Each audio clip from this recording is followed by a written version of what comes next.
Alright, welcome everybody to this masterclass on how to scout effectively. I think there are gonna be a lot of similarities to what I mentioned before in our Game Sense masterclass. There was a lot about just how you guys can anticipate a lot of the stuff on the map, how you guys can just try to make sure that you exactly know where the enemies are. And we'll talk a lot about just more practical examples. I will show you a few examples of the pro play, of the streamers, how they're able to apply all that stuff. If you guys want, just in case, for our previous notes, visit this link here. It's also going to be linked in the description to the masterclass. So over here, how to improve your game sense notes there's quite a lot of stuff I mentioned. We can scout different variables. Generally speaking, it can be the cooldowns, it can be just where the enemy team is, where your team is, it might be the ultimates, all the important stuff. But today I wanted to give more of a workflow, just more practical examples, because I usually like step-by-step kind of instructions. Of course, you shouldn't be able to apply all of that right away, but if you're able to do that step by step, then this what matters to me. Just pick one goal out of this masterclass, and later on you can practice that. All of those concepts I'm gonna share, those being applied by my students and also being applied by me when I was playing a lot back in the days, grinding Overwatch, top 10. I was playing a lot of the tank, DPS, support, doesn't matter. Currently, I also do play more rivals too, but not as much. Still, all those ideas apply, really. And you can use them at any point of time. Alright, the recording is gonna be on the website as usual, and all the notes are gonna be in this presentation. There also might be a lot of the things we can add to this presentation later, but I think we're just gonna go over the basics, and I will show you more practical stuff later. Okay, let's start with the first slide, and it's gonna be initial scouting. What is that about? I just wanna go over this image here. This is what we've done with most of the teams, and even when you just not in the team, you can still apply that. Your workflow usually will be looking like this. Whenever you're in a team fight, you will typically trying to plan. You're trying to plan for something, trying to think of what you're gonna be doing, where you're gonna be doing, and when you're gonna be doing stuff. And when you're creating the plan, you can actually think how you're gonna set up on the map.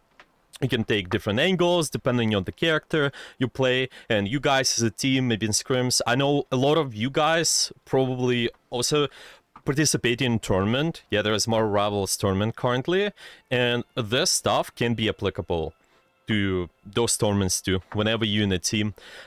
Once you've done the planning, you do the setup, and you scout. This is what I mean by initial scouting. You kind of want to create a plan and just exactly see what are the variables in the map, so you can make a decision where to set up. And see, there's another arrow which goes down here. This exactly says that you will probably need to scout again and set up differently if you see something different. Maybe there's gonna be stuff on the map. Well, the enemy team makes certain rotation, maybe they use certain cooldown, maybe they just out of position sometimes, so you can try to set up differently, usually. And once you're done all of that, you can execute. You can go in on a fight and just try to fight with your abilities, with your cooldowns. It doesn't matter. I'm not gonna go over those specifics. Those are more related to the team. Maybe we can do it later as well, the masterclass and the planning, but this is your workflow, usually, okay? If we simplify it to, you usually need to scout, set up, then scout again, and engage later on, okay? Now, when we just talking about initial scouting, creating the plan on the field, I want you to ask a few questions, actually. Are you guys actively scouting anything on the enemy team? Are you exactly creating the plan before going into the game? Is there anything specific you're looking for? What do you guys... Yeah, usually I look for what kind of comp they're at the very beginning of the game. Yes. Yeah, Unfortunately for me, on that map, on that map, the very bottom left, like I usually just like pick like Strange or or Iron Man, and then go over there, just like scout what kind of characters they're playing, and then after that I can just like switch. I'll switch to another character to just play effectively, like how to counter that. Yeah, exactly. And that is how usually it goes. Your initial scouting is just kind of getting information all in places, and a lot of times you're gonna be using specific spots if the map allows you. I just showed an example of the defender side. There's gonna be Yggdrasil path, and there's a good spot you can scout from, and it can apply to any of the maps in the future. Maybe there are also some specific spots you guys know already, you will notice later on. Typically those spots are going to be around some sort of verticality where you just go up and watch what's going on, just look at the window and see what kind of the comp they're on. I think on the Midtown Central Park is also sort of possible to scout a little bit, similar to this window over here. But yeah, you can find your own spots and just scout their comp. Even though it's not able to do, at least what we can try to think about is just look for the visuals. Make sure that you trying to maybe see through the spawn room sometimes where the enemy team is, especially for those more payload maps. Yeah, I mean, just where you need to push the point through multiple places. Okay, it's gonna be really useful. So scout spots, really good. Take the mobile character usually and tell your team what's going on. I usually recommend you guys, because you want to focus on what you can control. If you're able to do that, communicate to your teammates a little bit, just what's going on, that is perfect. It's more applicable for the team setting, not gonna lie. I don't think you can take advantage of that too much in ranked unless you're really high ranked. So don't focus on just giving too much communication towards your team if it's influencing your gameplay. This is one of the biggest things, because a lot of the lower tier players, they're also kind of trying to communicate too much sometimes, and then their performance is not on point. That is something we'll talk about later on too. Okay, you're scouting, you seeing what's going on, and I also would include the map is going to be really important, and enemy composition is, well, not only the enemy team, but your composition is going to be also important. And that is how you can make a decision what character you want to play. Okay, I will show an example of that real quick. This is going to be one of the Saipa games. We've been using his replays a lot, I think. He don't mind, so it's all good. We're gonna be using one of these games and just see why they pick the character here. Yeah, what is based on? Maybe let's just go over a more practical example so that makes sense. Okay, we can see this map over here is a Central Park Midtown.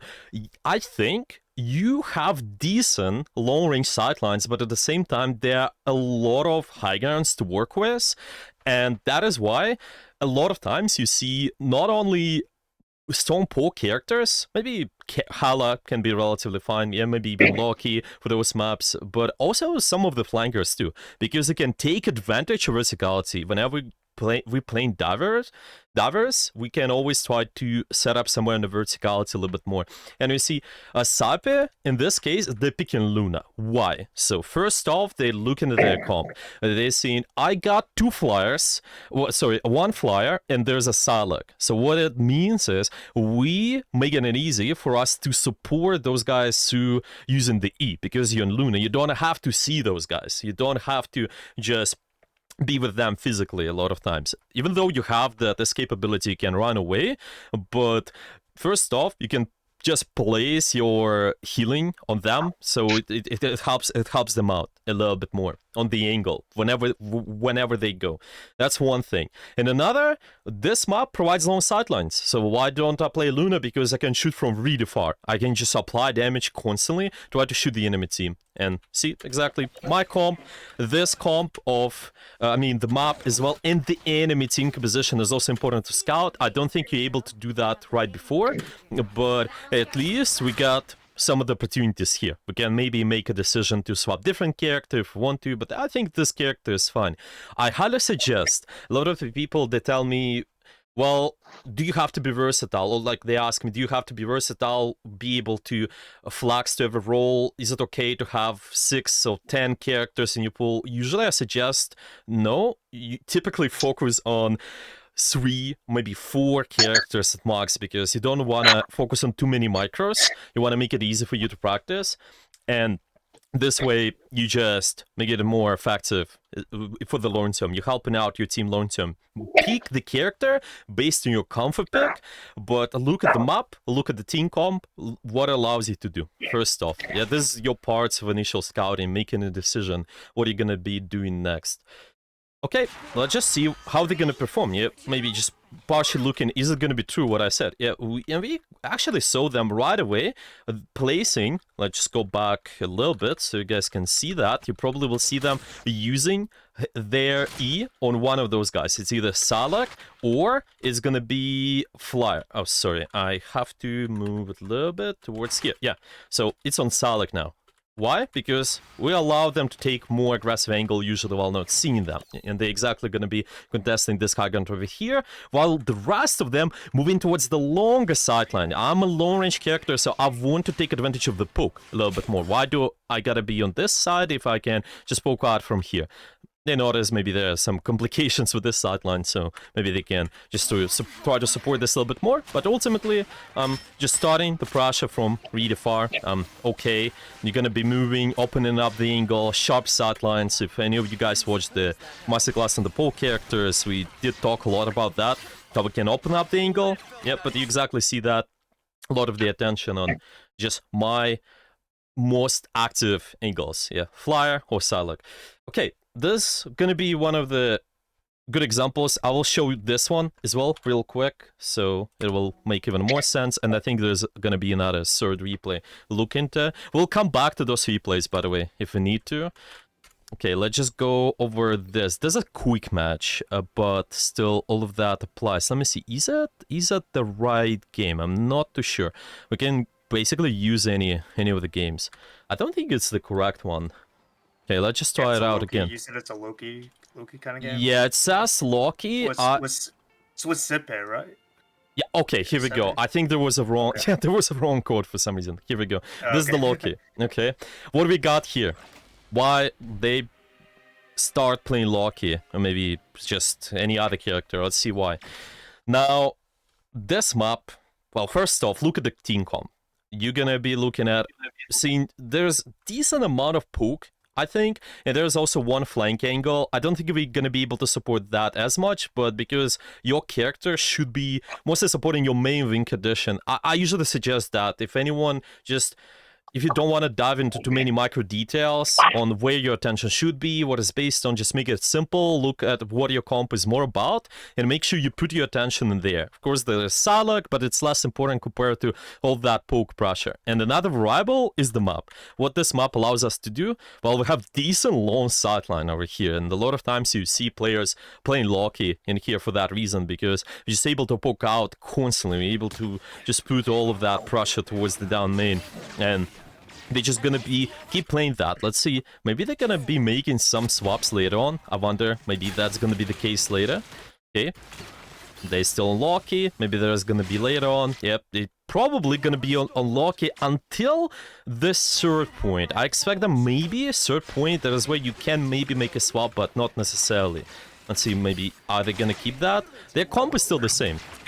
So probably we will see them still staying on that character. Yeah, the copying Luna Snow there as well, so that is understandable too. Okay, but yeah, pretty much just see that comp a lot of times can be the deciding factor. To be honest, if you have to choose between what the map allows you to do and your team comp, I usually think that comp is a preference. If your comp allows you to play the character better and you know that you can decently just support your win condition, I think just choose that character. This map, to me, the third point feels a little bit more enclosed. There are more corners, more turns, so you also might find value with those other more closer range characters. Okay, and that is where I'll just look at another replay. Oh, by the way, do you guys have any questions about this so far?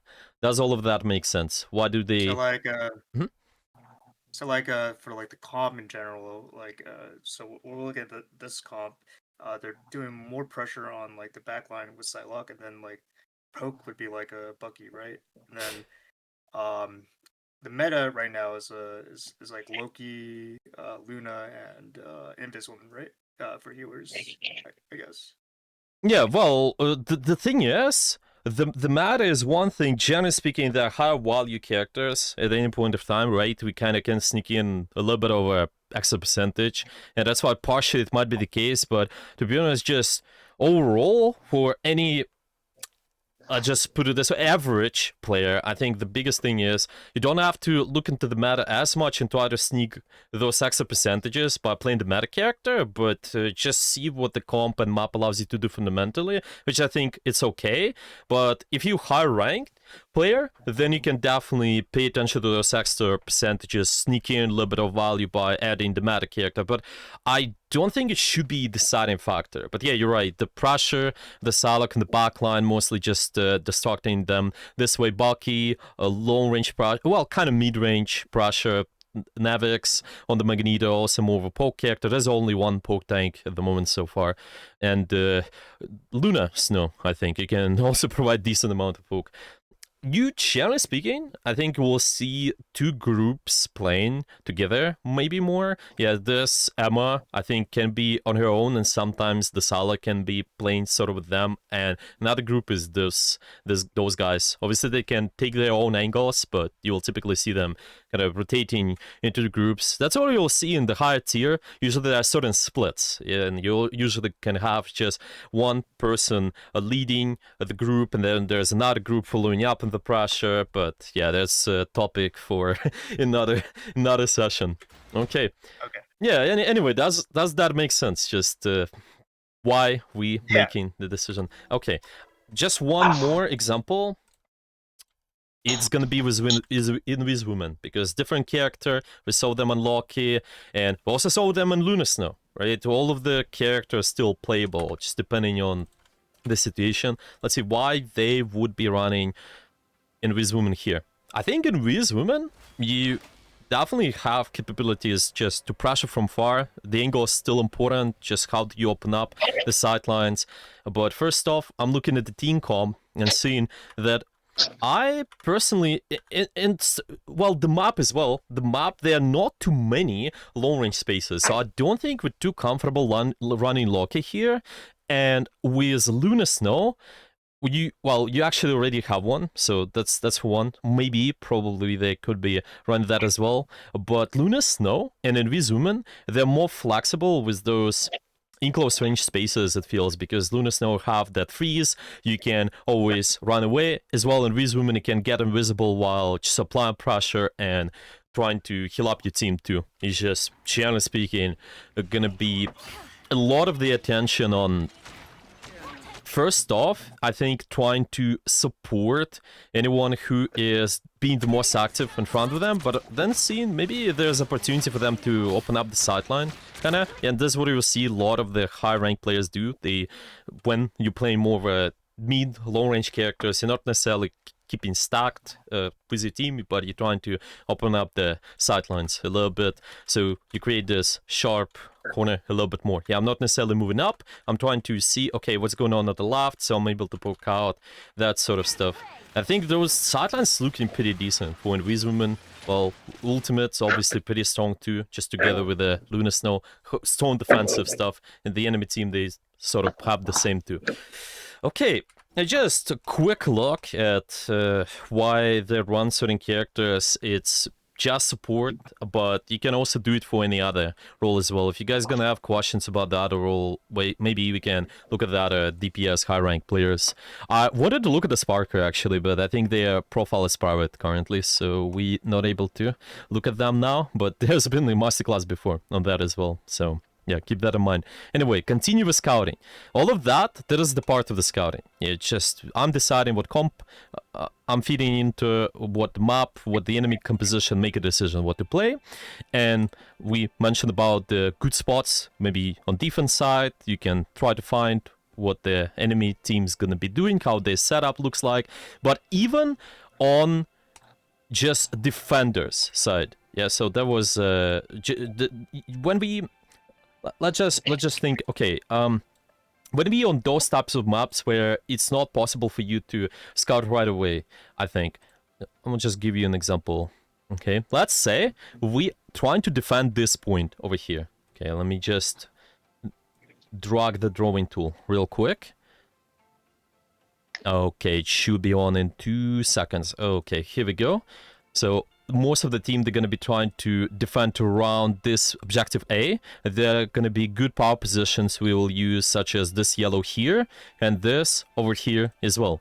And how do you know what the enemy team might run? Well, just try to pick the spot where you have that extra verticality, try to go there and let your team know. I think especially if you're running any more mobile character, maybe flyer, maybe there's also some ability because you play more dive character like Venom. Just let your team know what is gonna happen, what kind of comp they're on once they're gonna be pushing through. And that is where maybe this spot can be okay. Some of the people could also maybe push up even more, like on a Jeff before you would be able to. I'm not sure if you're able to push that far now, how much mobility. I think the mobility is relatively the same. But anyway, you just try to pick the spots a little bit more forward, a vertical, if possible, scout what they have, and then set up again for the fight. Just get ready when the actual battle happens around the point A. That's just one of the examples, but you can always find on any of the maps some of those spots. Just let your team know. Okay, let's see. I have a question about scouting. yeah. So scouting is basically just like the initial start of the game, just getting information as much as you can. Is that what you is that what it is? Like, Yeah, initial scouting is all about that because you don't know anything. You don't know anything. You just kind of start before the game, even, well, not before, but just when the game starts. Let's put it this way, usually.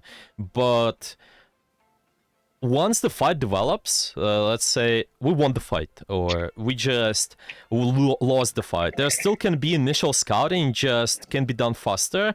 And yeah, we'll talk about it later. But the first fights are gonna be really important because it sets the tempo, especially for the lower rank people, because the games are pretty snowbally at those ranks. People usually don't know how to stop the momentum. Maybe there's gonna be difficult for them to look at the timings of the ultimates, which is really important too. By the way, sorry, White Stallion, can you remove the background noise, please, if possible, if you can hear us? Oh, okay, thank you. Yeah, so basically getting initial information. Yeah, but let's just talk about the other steps a little bit more. We're still gonna be using this chart I talked about. Let me see, is it still there? Yeah, well, anyway, we'll open up that later. Okay, I mentioned that. I think after you've done initial scouting, you'll be setting up on the map. Later, you can scout again and adjust your setup if needed. And once we done initial scouting, what are we going to be doing exactly is scouting one more time. So let's say, let's just go back to this example. Let's say I know what comp they're on. Now I'm gonna be setting up. It might be this area over here, it might be that area over there, doesn't matter depending on the character. But then, because the pathways might be different, how the enemy team pushes, where they go, you can adjust your setup again. That's what it's all about. Just repeat the scouting one more time. You'll usually notice scouting is good to do at any point of downtime. And it can be just between the fights, typically it can be before the game starts because it's also downtime. You can use that moment, okay?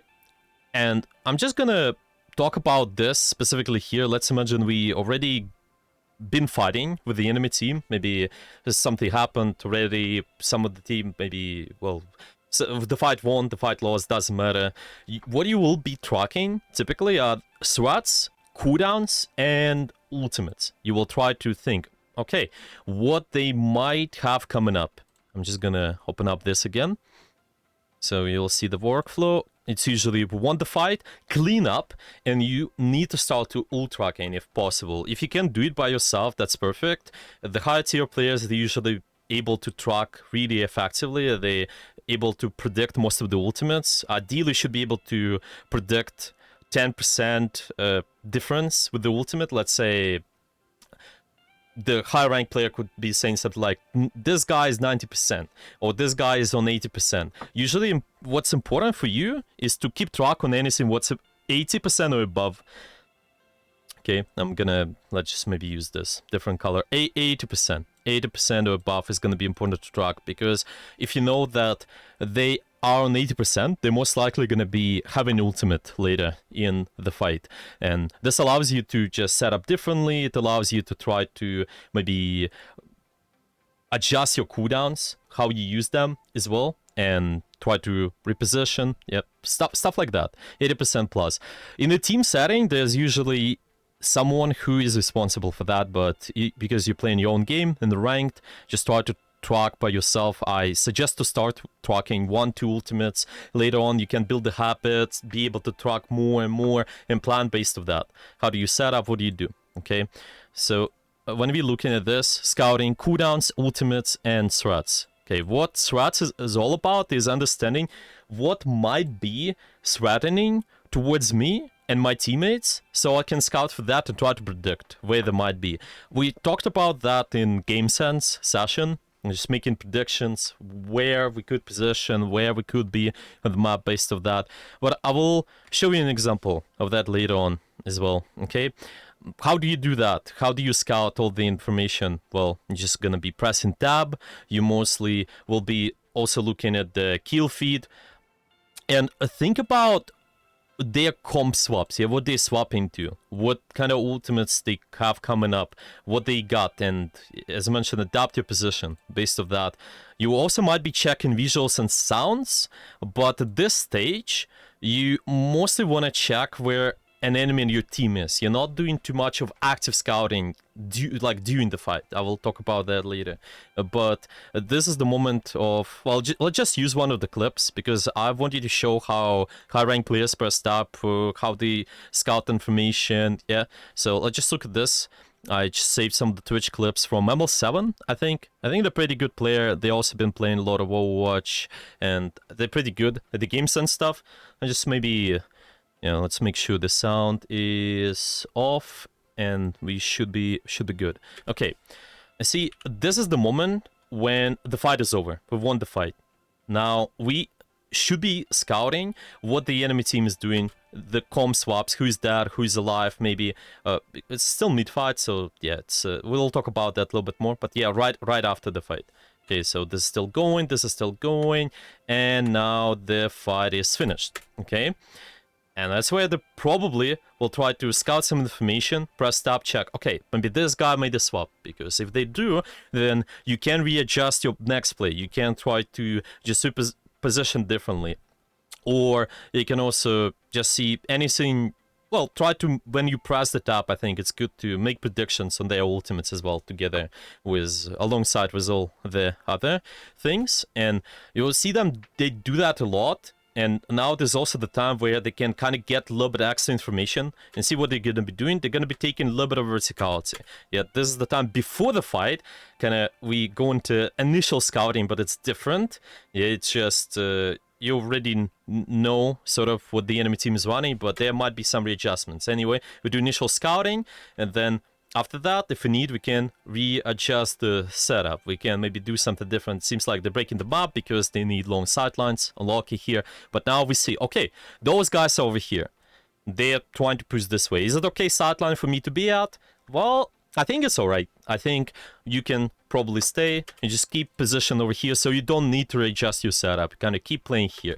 But you keep scouting, watching what is happening with my team. You can look at them, where they position as well, and maybe readjust later on. You see, they also, a lot of times, you might not see that, but if we just put eye tracker on them, they probably will be looking at what their team is doing as well. This is the partially makes them set up over here, because my team is in this black area here, and we just want to keep rushing right there. We just will be doing damage, we'll be be ready to use abilities. I definitely think a lot of people, they overestimate the mechanics part. They just think, if I react and aim really well, then you will be able to do more damage, you'll be able to use abilities in the correct way, but a lot of times it's not really that, it's just your game sense. You need to be anticipating stuff, and then you will be able to press the abilities. For example, here, if I wouldn't know that those guys coming in, would that be easy for me to make a decision to place the clone there and use my lamp right there? Yeah, just try to help out those guys a little bit more. Yep. So they're using lamp, well, partially it's also because they got pressured, but anyway, it's supporting some of those guys over there too. And just, could you be able to do that? By the way, see how they position their clones. We talked about that before. Just make sure you get as much vision as possible. You're playing more poke characters, so control more open space, position on those more triangles. Kind of, for example, your one clone, well, you can be here, another clone can be there, maybe another clone can be somewhere even over here. So you're just able to catch more of the map if possible. Okay. That's that. Any questions about this example here? As you say that verticality is like an important part, like aspect of like scouting, right? Yeah. So like let's say if I have like if I'm playing like Luna Snow, right? And let's say like Loki's band, right? So yeah, I would have to like position myself to like an off angle, maybe like to a high angle, and see like what my team is doing and like what the enemy is doing. Correct. Yeah, if possible, because you still have time, right? Even though I'm in Luna Snow here, I would possibly be able to maybe run somewhere over here. Of course, look at where your team is fighting. I definitely think if your team is all the way left, then yeah, you want to be careful being too far. But at least when you do initial scouting, when, let's say, this is going to be the moment, initial scouting starts here, you can be already starting on the right side and then readjust your position later on if you see, oh, my team's committed to the left. That's what I mean by scout again and then reset up. That's why we have that. Just go back to this arrow over here. It's just, where's that? Yeah, right there. We done the setup, but we scout and see, my team is to the left. Maybe I can readjust, but you've been scouting the right side. That's perfect. If you're able to, just do that. I think even with low mobility, you still able to find some sort of good spots. Yeah, of course, there are some characters which are better at scouting than others. Usually, characters with high mobility, they're better. That's why in the team setting, we usually ask them to give us information, what's happening, what they have, and so they can get in a position after. They can just try to go back to the good spots. Or any long-range character like Loki can also be fine because you can get the verticality a little bit, but usually it's mobile character because they also can stay further up. Like in this case, we can stay further up on, I don't know, Jeff, Venom, Spider-Man, and just get back in the fight and get our cooldowns back. That can be perfect, I think. But if I definitely think, well, even on characters like Loki might be possible because it can clone away. Yeah, it's just not every character has those opportunities. Like Hawkeye, you cannot run away instantly. Or Widow, you cannot run away instantly as well. Well, you got your jump, but see if you're able to perform that and get in a position by the time when the fight happens. Yeah, don't compromise scouting. Yeah, don't compromise your positioning with just trying to scout too much. That's what I want to say. Get information is important, but make sure you also get ready for the fight so you can prepare all the cooldowns and such. Yeah, for the most part, that's about it about this part. Yeah, any other questions? Anyone you guys want to ask? You can also message in the chat if you don't want to talk. But yeah, if you want to unmute, feel free to do that as well.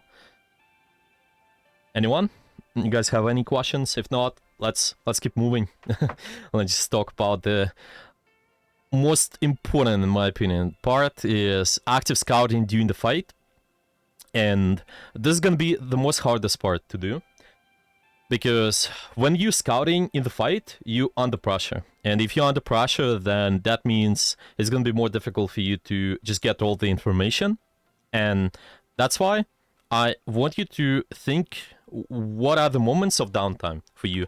What are those good potential things you can be scouting for? I simplified it to threats, cooldowns, ultimates. That's gonna be good enough to start with. And you just wanna try to find those good times. Okay, one of the biggest moments is definitely when we have downtime with the mechanics. So for example, if I'm reloading, or if I have the moments just between shots or between the cooldowns, I can try to scout a little bit. You will especially see that on the more melee characters. I will show you this example. I think the Kragi recently, they've been doing streams on melee characters, just melee characters only. And even though there are no bullets on the characters, you still will find they go in, out, go in, out. And once they out for a little bit, they scout information. They just look at what is going on, what's happening with my angles, what's happening with my team. And those are going to be the moments of downtime. So let's watch. Okay. Now, this is the part where on the Magic it's also hard to do initial scouting, maybe, because you don't have too much mobility. But anyway, they get the verticality, a little bit seeing what they're going to be doing next. Getting an off angle is going to be really important too. You have a lot of burst. On Magic, you don't want to be playing too close to your team most of the time.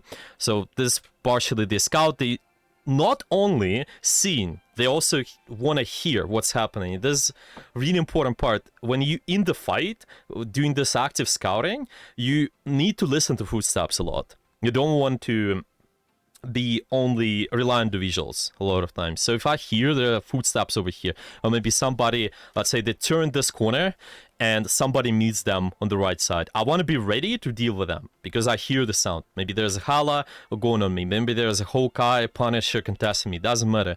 But you have to deal with those guys. By the way, you see what they did? They also pressed up. What kind of information we got with that? That this guy on the enemy team, they made a swap. They made a swap. What kind of character? Well, we got a scout force, so maybe you can be more patient, maybe you can readjust a little bit, because sometimes for a lot of people, they getting catched off guard with the swaps and it's just getting deleted right away. Anyway, footsteps, visuals, and once the pressure is done, so you see them going in with abilities. Now we have the downtime. Went in, done the pressure. We don't have portals anymore. We still have dash, but most of our portals are out. We have to reset one at least. And this is the moment where we can scout a little bit. Look around, check. Okay, what's happening? Where my team is? I'm gonna try to hear, see what's going on. They're going again. And this is uptime. And then now there's a downtime. I'm scouting again using the third view, looking around the corners. Of course, you can also use the right click, the magic, just a little bit poke damage. But those are gonna be always the moments of downtime for you. After you've done some big action with abilities, yeah.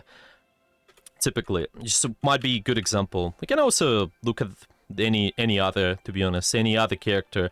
Maybe Mr. Fantastic, gonna be the same. There are also other characters, even though you play longer range characters, you still will try to actively scout in downtime. Let's maybe see ML7 actually, because they've been playing somewhat of a... Oh, sorry, that was not intentional. Okay, let's just go back to ML7 and they playing Loki. Okay, let's see the active fight, how they would scout doing that. Usually it's gonna be the same. We'll not be able to see that entirely, but if you put an eye tracker on them, then you're gonna be able to know that yeah, what's going on a lot of times. Also, scouting is like downtime, right? Just basically downtime and setting it up, preparing for what's to come next, I guess. Yeah, exactly. But it's not that scouting is downtime. You want to scout at downtime because you can also scout even when you're doing something actively. So see, in theory, if we're looking at any pro player and the high rank player, they even scout between the shots. So let's say I shoot as Loki, I can look around with my peripheral vision here, there, and still check what's going on. That's a big thing.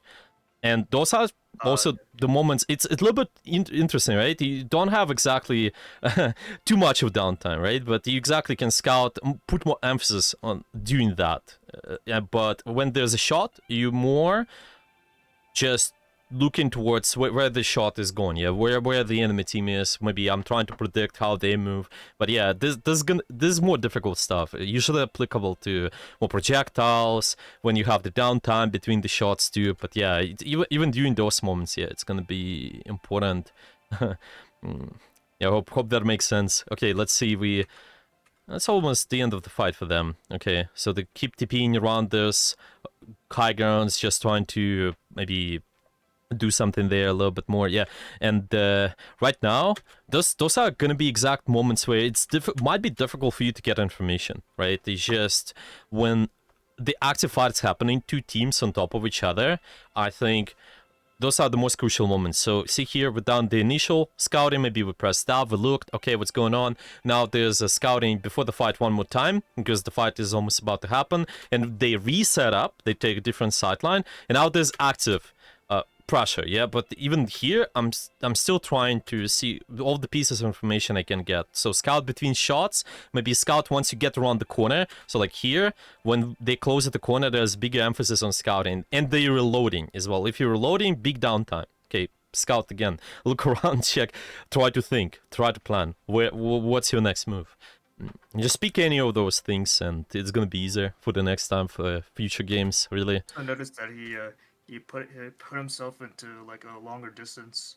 That way, like the enemy team can't really reach him. You know. Yeah. And he put the clone also like to with the team just to I don't know. I guess make sure what is it? The runes they have more survivability. Yeah, exactly. You usually want to give an enemy team a dilemma, especially if they are last seconds of the fight. We just want to not position on the payload, not anywhere near, well, not near it, but just have an angle where we're able to actively control the space around it. And in this moment, it seems that we just controlling this area.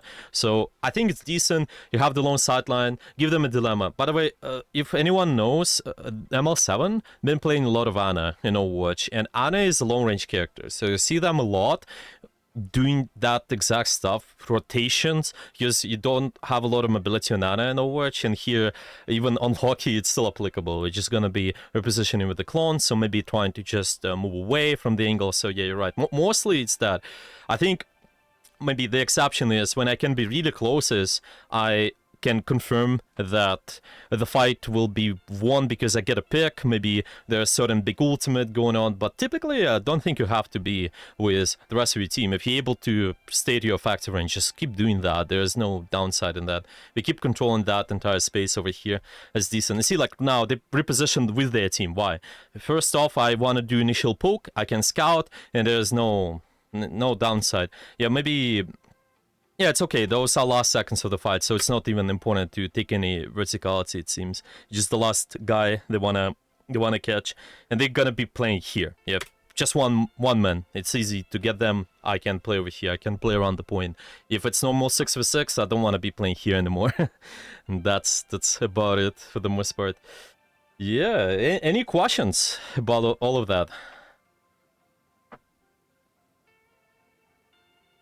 If no, we can continue. We can continue with the other things. I just wanted to mention a few specific details you guys might be interested in when we're trying to scout.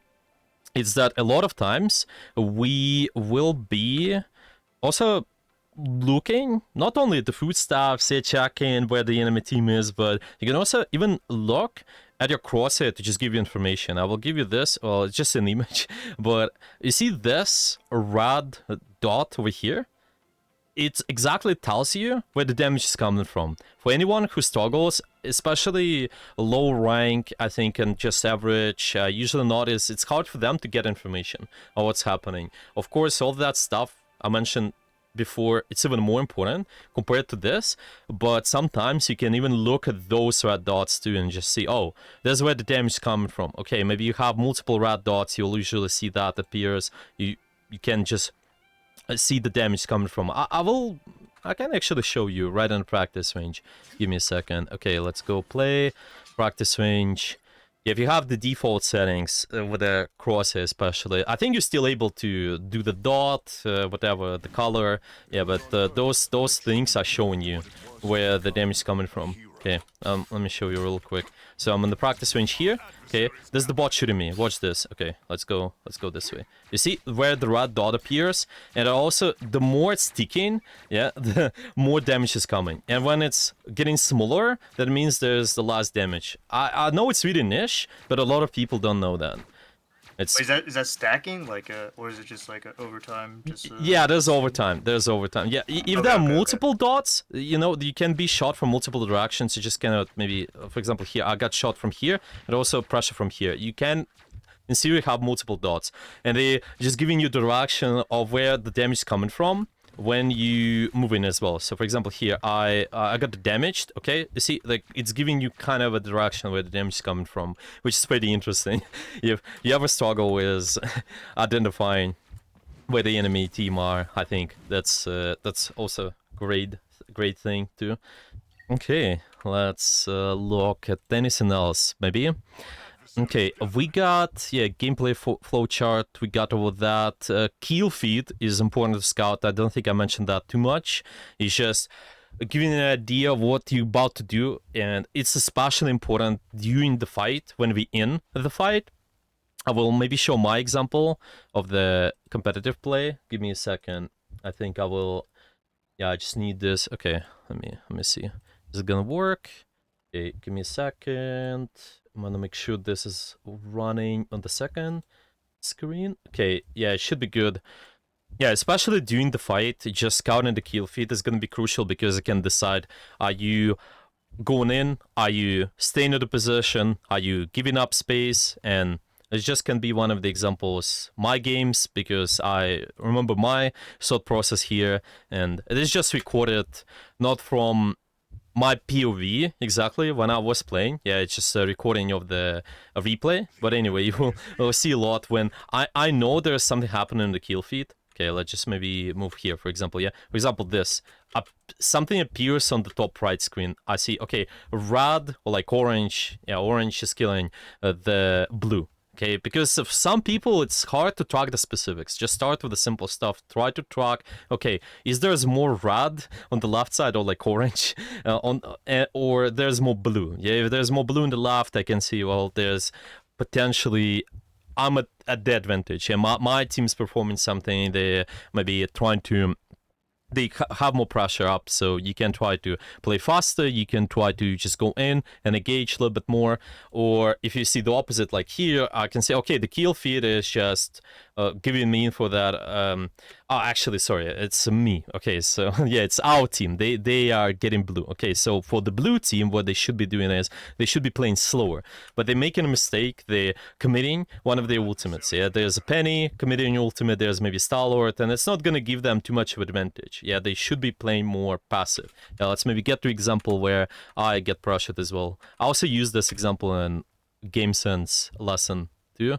Okay, it can be here, for example. I know, well, my team, they just got picked off, some of them. I can maybe try to be more cautious. Yeah, obviously, if there's one man down, I don't want to give up the position completely. Just search for options. Maybe you can try to create the 5v5. Maybe you can try to, maybe, especially if you have ultimate, try to set up the tempo. Yeah, just make sure there's even tempo for the fight.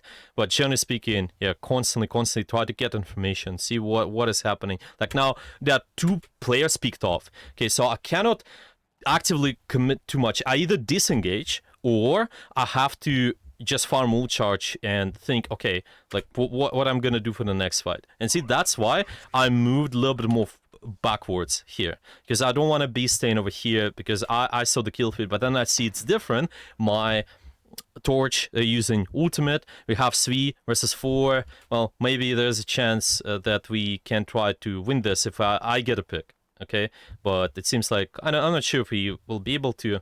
Yeah, I'm just trying to get the rocket. There's no other target for me to go for, but then I recognize, well, my team is out. I cannot push based on the kill feed, Yeah, this kind of an example. You can see it on any other streamer. They always will tell you the kill feed is important. Look at that. I will say this. Some people, I do notice they have too large monitor. A lot of times see the problems when you have large monitor, more than 26-inch, I believe. For someone, it might be difficult to scout with peripheral vision. I usually don't recommend having 2 large monitors, or if you do, then make sure you put them away a little bit, and this way it makes it easy for you to scout all the info. Or just have something like 26-inch, it should be okay. Around that, it's easier for shooter games, any games like that. And let me read the chat. Are there any questions? Scouting enemy positioning is important as well too, right? Not just compositions. Yeah, exactly. That's what we mentioned, especially during the this scouting before the fight. Yeah, we looked at the ML7. We looked at the just maybe Kragi as well, or like maybe me with this example. Yeah, just go back a little. Let's maybe start with when the actual fight happens. Okay. I will just show you. I think it starts here. I will probably do some scouting right away. Oh, I think it's removed. That's a little bit... Wait. I think the screen is black. That's what happened. Okay, give me a second.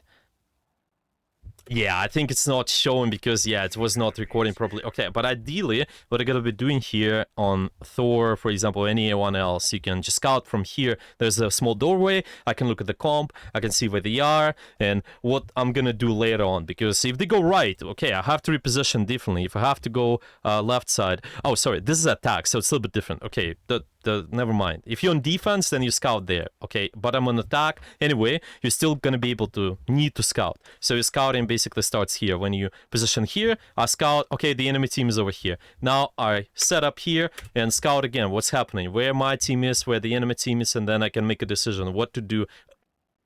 Afterwards, I can try to maybe do a little bit more poke damage. Maybe I can try to commit this sort of stuff. It's just an example.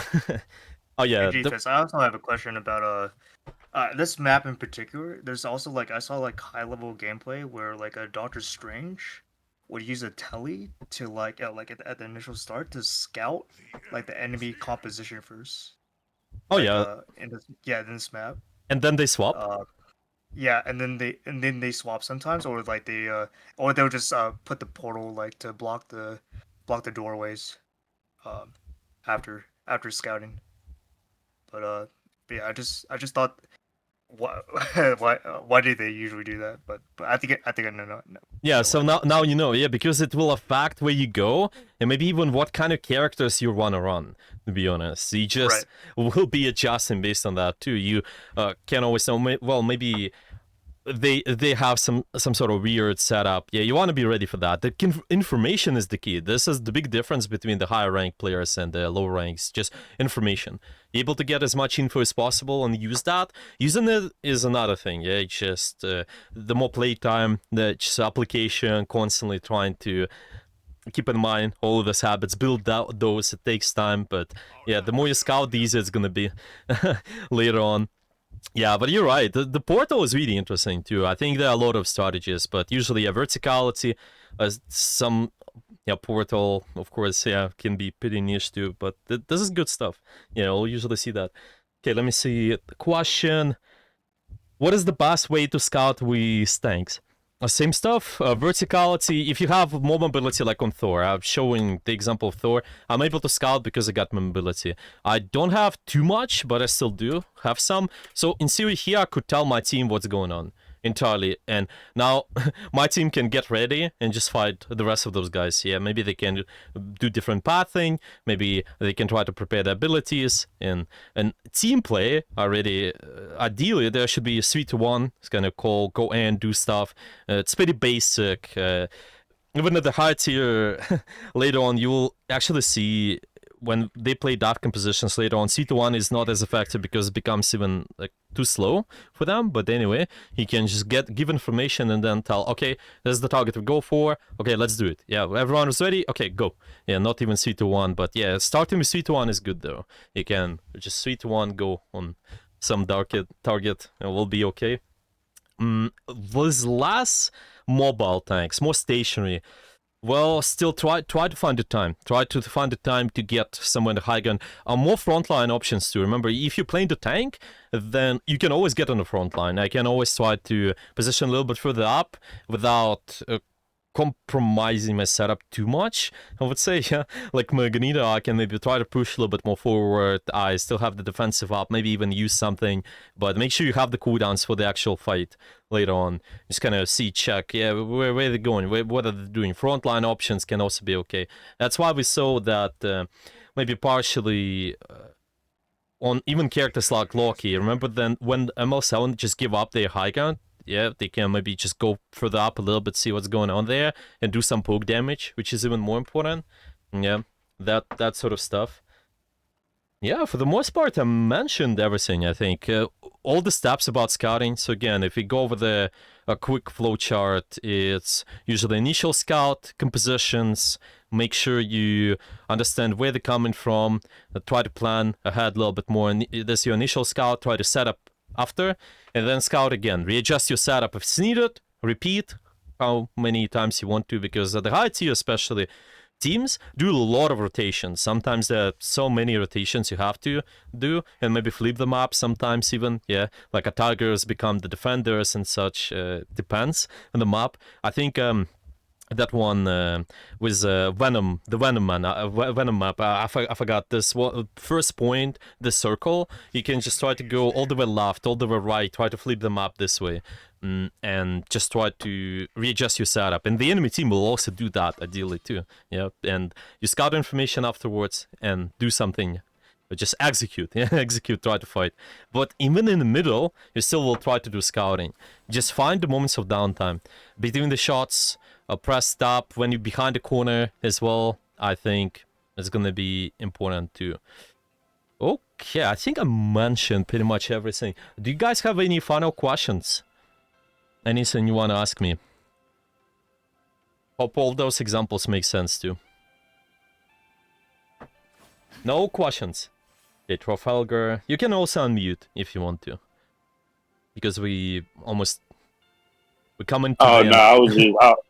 I was just saying. I was getting ready to say I'm good, man. I'm in the gym right now. That's why my mic's muted. Oh, sorry. It's what? He's at the gym. No, I was saying in it. the I was saying it gym. was good. Yeah, I was in the gym. That's why my mic was muted. Oh, all right. Actually, I need to make you a little bit louder. I think it's yeah, not. I was not able to hear you. And yeah, sorry. There was Gun. There was a question from you. No, I was just saying he was he was in the gym. That's why he muted. Ah, okay, okay. Now I got it. Yeah, I just didn't hear because of the sound Yeah, was that's a little bit fine. too low. Yeah, that's fine. That's fine. Yeah. All good.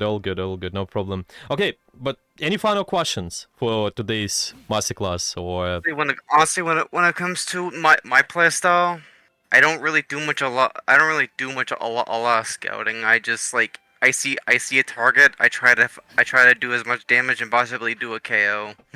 That's just my playstyle. Yeah, so if you can even just pick 1-2 things to work on, I think that will be great difference. You will see that not right away, but honestly, the higher rank players, big difference is information. Not trying to react, but anticipate, predict what is gonna happen. And to do that, you need to position yourself. You need to try to press tab, kill feed, all of that. So maybe try to pick up on one small thing and see how that's gonna work out, to be honest, because a big help. It's a really big help.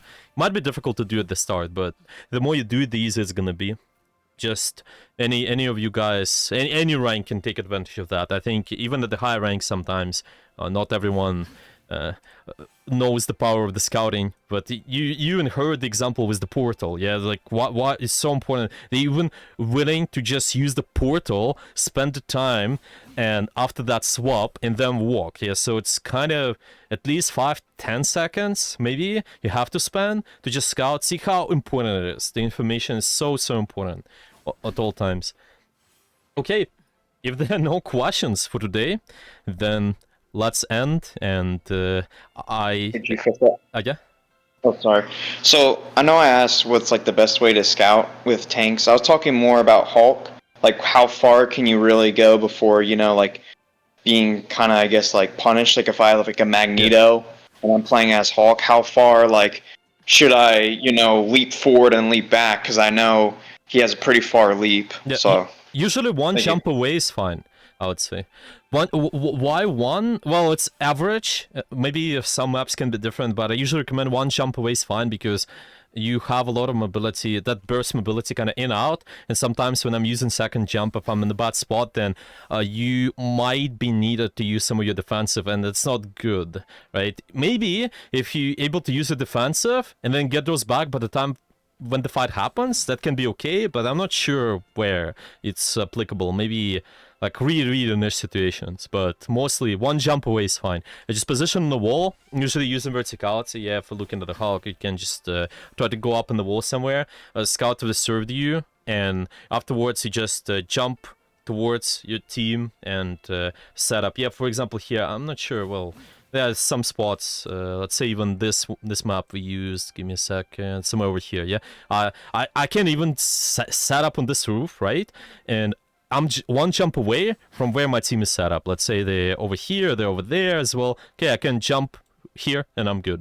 I can also try to adjust position on the wall somewhere later on. I don't know, left wall, right wall.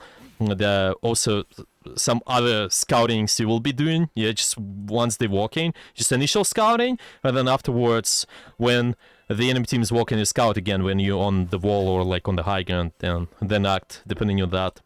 That's what I would say. One jump away. Yeah, one ability away. If any other characters, one ability away is fine. Mobile, mobile characters.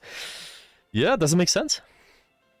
Yeah. My other question was, I know it's kind of off topic, but with like, how do you get better at ult tracking? So I know you said earlier it's better to maybe just do like one character on the other team Yeah. for a match, and then maybe like if you feel comfortable with that, do two. That's one of the harder things that I find, like with me playing as Hulk.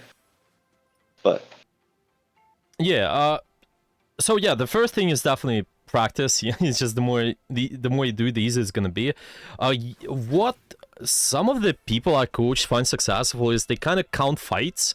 Usually will notice that after 2 or 3 fights, somebody's gonna have an ultimate. Okay, so if I'm tracking this guy, then yeah, if 2 fights are already over, then I know, oh, they might be pretty close, or like sometimes 3. Just you're gonna be also judging based on how much damage they do and everything, but on average it might be 2 or 3 fights at least. Yeah, maybe sometimes less when the fight is really long, but start with that, maybe put an average number and try to adjust your decision making based on that. And another thing is, it's just interesting exercise. You go in a game, you remove all the percentages, like maybe I would do here. Yeah, I remove all these percentages and watch someone, what they do. For example, I could watch this Venom. Okay, they jump in, maybe they do some of the grapple, do pressure, and then after the fight is over, remove all this here, all the drawings, yeah, which is whatever. It's just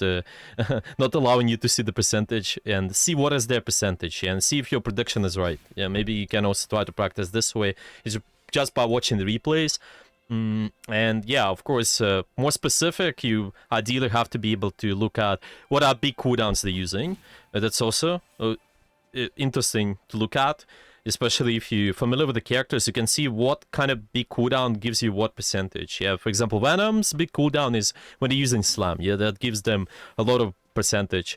Yeah, and you're just gonna be able to track that. How many slams they need, how many slams they done. Start to round those things, and later on it will be easier and easier. Yeah, I think that's what comes to mind. I don't think there's anything else. What could be? Yeah, personally, when I was playing actively, I was able to... Ideally, you should be able to track all the abilities, the big abilities, the ultimates. I was able to. I think my game sense was decent. I sometimes struggled with mechanics, but... yeah, the game sense still more important. Those game sense positioning can also help you out with the mechanics because of it too. So make sure you solve that first. Yeah, I don't know. Does it make sense, or anything else Thank you. want to ask? All right. Okay, if there are no more questions, then I gotta go. Yeah, I gotta go because there's another session too soon. But yeah, I'm glad to see you here today, guys. Hope you learned some of the things. If there gonna be any questions later on, feel free to ask me. I'm glad to be helpful. Bye bye, everyone. I will see you later. You're around.